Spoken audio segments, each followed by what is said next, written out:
Hello. हमारा आज का चैप्टर है biological diversity. So in biological diversity we are going to study about the variety of living organisms present in the world. सबसे पहली बार Aristotle ने लिविंग ऑर्गेनिजम्स को ग्रुप्स में डिवाइड करने की कोशिश की। उन्होंने जो और लिविंग ऑर्गेनिजम्स मूव नहीं करते थे उन्हें प्लांट्स कहा, और जो मूव करते थे उन्हें एनिमल्स कहा। प्लांट को उन्होंने हाइट के बेसिस पे ट्री, श्रब्स एंड हर्ब्स में डिवाइड किया, और एनिमल को रेड ब्लड सेल की क्राइटेरिया के बेसिस पर उन्होंने डिवाइड किया। तो एरिस्टोटल सिस्टम में प्लांट एनिमल किंगडम था। जिनकी स्टेम सॉफ्ट थी उन्हें हर्ब कहा गया, जिनकी स्टेम वुडी थी इन्हें श्रब कहा गया, और जिनके पास एक ही वुडी स्टेम थी उनको ट्रीज कहा गया। सिमिलरली एनिमल्स को दो बेसिस पे डिवाइड किया, हवा में रहने वाले, ज़मीन में रहने वाले, पानी में रहने वाले। और उसके बाद फर्दर डिवीजन हुआ कि उनके पास रेड ब्लड सेल प्रेजेंट है कि नहीं। सेकेंड क्लासिफिकेशन कैरोलस लिनियस ने की, जिन्होंने एनिमल्स को प्लांट और एनिमल किंगडम में डिवाइड किया। इसकी प्रॉब्लम क्या थी कि कैरोलस लिनियस के क्लासिफिकेशन ने और टू किंगडम क्लासिफिकेशन में सबसे पहले तो ये डिसाइड नहीं हुआ था कि प्रोकैरियोट्स कहाँ जाएंगे और यूकैरियोट्स कहाँ जाएंगे। आपको याद होगा, प्रोकैरियोट ऐसे सेल्स होते हैं जिनके पास न्यूक्लियस प्रेजेंट नहीं होता है, और यूकैरियोट में प्रॉपर न्यूक्लियस प्रेजेंट होता है। फर्दर यूनिसेल्युलर एंड मल्टीसेल्युलर में कोई डिफरेंस नहीं था, कहाँ पर यूनिसेल्युलर डालना है, कहाँ पर मल्टीसेल्युलर डालना है, ये भी कैरोलस लिनियस की क्लासिफिकेशन ने एक्सप्लेन नहीं किया। उसके अलावा photosynthetic and non photosynthetic organism को डिवाइड भी नहीं किया गया था।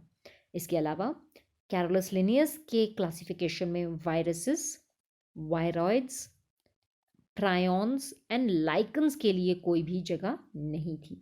तो इसीलिए कैरोलस लिनियस के टू किंगडम क्लासिफिकेशन को भी डिस्कार्ड कर दिया गया। इसके बाद R.H. विटिकर ने 5 किंगडम क्लासिफिकेशन को प्रपोज किया, जिसमें उन्होंने Monera, protista, fungi, Plantae and animal kingdom को डिवाइड किया। मेन क्राइटेरिया विटिकर की क्लासिफिकेशन का था सेल स्ट्रक्चर। सेल अगर प्रोकैरियोटिक है तो उसे मोनेरा में डाल दिया, यूकैरियोटिक है तो बाकी के 4 किंगडम्स में डिवाइड कर दिया। Second, body structure. अगर वो यूनिसेल्युलर है तो वो प्रोटिस्टा में आता है, और मल्टी सेल्यूलर बाकी के 3 किंगडम्स में डिवाइड कर दिया। Third, mode of nutrition. If the organism was autotrophic तो उसे प्लांट किंगडम में डाल दिया, और हेट्रोट्रॉफिक को फंजाई और एनिमेलिया में डाल दिया।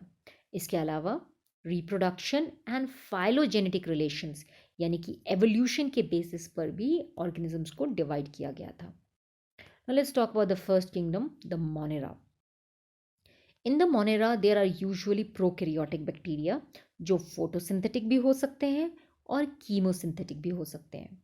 फोटोसिंथेसिस का मतलब है कि लाइट की प्रेजेंस में अपना खाना बनाते हैं, और कीमोसिंथेसिस में ऑर्गेनिज्म केमिकल को ब्रेक करके अपना फूड प्रोड्यूस करते हैं। तो इस कंडीशन में इन्हें लाइट की ज़रूरत नहीं होती है, बट ये दोनों ही ऑटोट्रॉफिक हैं, बिकॉज ये इनऑर्गेनिक फूड मटेरियल जैसे कि कार्बन डाइऑक्साइड एंड वाटर से ऑर्गेनिक फूड मटेरियल ग्लूकोज की प्रोडक्शन करते हैं। नाउ ये Monera kingdom hot spring, desert, snow, deep oceans, बहुत सारी अलग अलग जगह पे रह सकते हैं। मोनेरा को हमने फर्दर डिवाइड किया है इनटू आर्की बैक्टीरिया।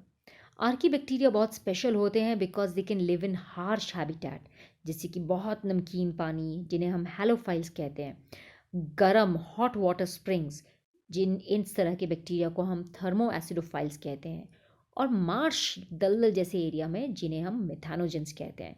तो आर्की बैक्टीरिया को फर्दर डिवाइड किया गया है into halophile, thermoacidophile and methanogens.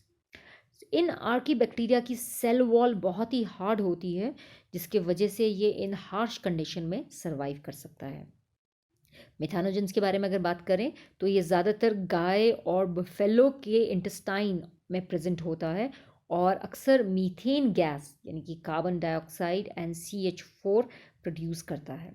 So that is why they are called methanogens.